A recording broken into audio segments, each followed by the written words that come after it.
Hello, my dear students, and welcome back. So good to see you all again. Now, have a look at this picture, the fierce Rani Lakshmi Bai of Jhansi. Just look at her. What do you think made this brave queen and thousands of others, soldiers, farmers, zimindars, rise up against the most powerful empire in the world? Let's find out. So today we're diving into rebels and the Raj. I know, this chapter can feel a little long, but trust me, it's super important for your board exams, and we're going to make it really, really simple. Think of it like a story, okay? There's a single spark that starts a massive fire, and we'll look at all the fuel that was just lying around waiting to be lit. Chalo, let's begin. Every big story has a beginning, right? And the story of this massive rebellion starts in a town called Meerut. I want you to picture this. It's a scorching hot afternoon, May 10, 1857. This is the exact moment our story kicks off. This is where the first spark was lit. And you know what? It all happened so fast. It started with the Sepoys, the foot soldiers, but then the mutiny spread like a viral Instagram reel. First to the cavalry, the soldiers on horseback, and then boom, to the entire city. All through the night, they were attacking symbols of British power. And, this is super important, they cut the telegraph line to Delhi. That was like shutting down the internet back then, no communication. As it got dark, a group of these sepoys got on their horses and started riding towards one specific place, Delhi. So Meerut was just the matchstick, and once that fire was lit, it did not stay in one place. The rebellion started spreading with unbelievable speed all across the huge plains of North India. It was like one fire lighting another and another and another. Look here on the map. The Sepoys from Meerut had a very clear plan. They rode all night long with just one goal in mind, to reach the old capital of the Mughal Empire, the city of Delhi. And who was in Delhi? The old, somewhat frail Mughal Emperor Bahadur Shah Zafar. The Sepoys marched straight to the Red Fort and basically told him, "You are our leader now." Now, he was a bit reluctant, he was old, but he didn't really have a choice. And this single move was a total game changer. Suddenly, this wasn't just a few soldiers creating a fuss, it now had a proper, symbolic leader, which gave the entire rebellion a sense of legitimacy. Now, just read this quote. British rule collapsed like a house of cards. What's so amazing about this is that it wasn't an Indian rebel who said this, it was a British officer. Just think about that for a second. It shows you just how shocked and unprepared the British were. Their authority just, poof, crumbled. Now, Bahadur Shah may have been the face of the rebellion, but this was definitely not a one-man show. As the news of Delhi spread, leaders started popping up all over the country to lead the fight. Let's meet some of these heroes. In Kanpur, the people and sepoys turned to Nana Sahib.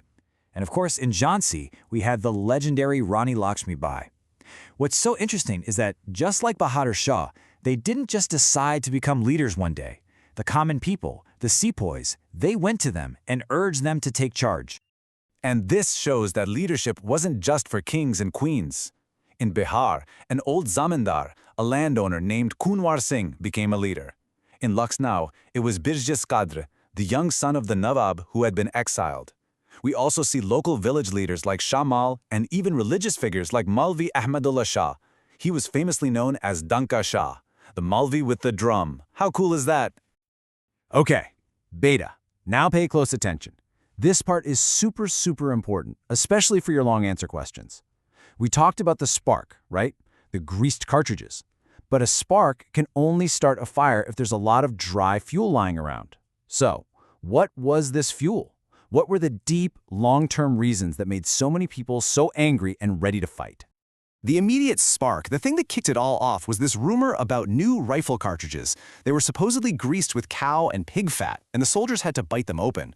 For Hindu and Muslim sepoys, this was a direct attack on their religion. Then another rumor spread, that the British were mixing bone dust into the atta, the flour, sold in the markets.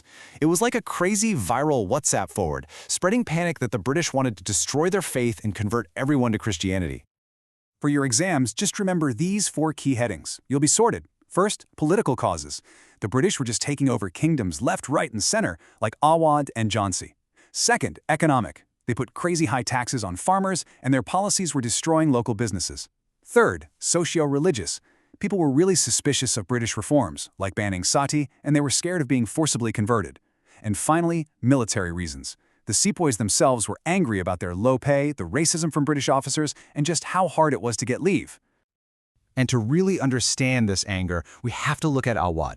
It was like the epicenter of the revolt. When the British kicked out their beloved leader, Nawab Wajid Ali Shah, the people were heartbroken. This quote says it all. The life was gone out of the body. Even the local landlords, the talukdars, lost all their lands and power. So from the richest to the poorest, everyone in Awadh felt like their world was being torn apart. All right, but your time for a quick exam corner. Here's a typical 3-mark question for you. What were the main grievances of the Sepoys? Just pause for a moment and think. How would you structure this answer to get full marks? Here's how you write a perfect answer, step by step. 1. Start with the immediate cause, the greased cartridges rumor that attacked the religion. 2. Mention their poor service conditions, like low salary and no holidays. 3.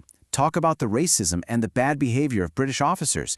And the final masterstroke point, number 4, explain that they were peasants in uniform. This is a brilliant phrase. It means that the problems their families faced back home in the villages with high taxes and all were their problems too. Simple, right? The rebellion was huge, and it had massive support from the people. But let's not forget, the British Empire was still the most powerful in the world, and it wasn't just going to pack its bags and leave. So now, let's see how the empire struck back.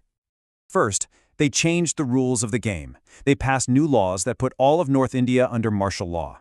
This meant that any British officer, or even a regular British citizen, could punish any Indian they even suspected of being a rebel. There were no real trials, and there was only one sentence: death. It was a clear plan to create absolute terror. Now, this slide shows you 2 very different stories. In British paintings, like this one showing the relief of Lucknow, they painted themselves as brave heroes, saving their people. But the other image, well, that shows the brutal reality of their response: horrifying public executions of Indian rebels.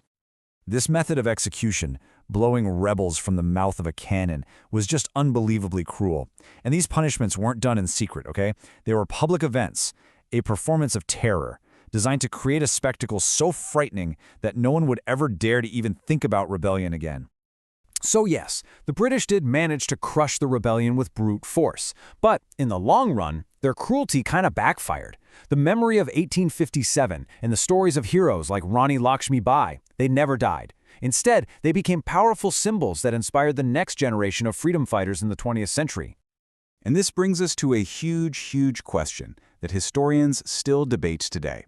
The British always called it a Sepoy mutiny, as if it was just a small soldiers' protest. But many Indians call it the First War of Independence. So what do you think? Was it a properly planned national war for freedom, or was it just a series of separate uprisings that happened at the same time? It's a really important question to think about. And that's our super quick revision of this epic chapter. I really hope breaking it down like this made it simpler and easier to remember. Just remember the story, the spark, the fuel, and the fire. You've got this. I know you're all going to do great in your exams. All the very best.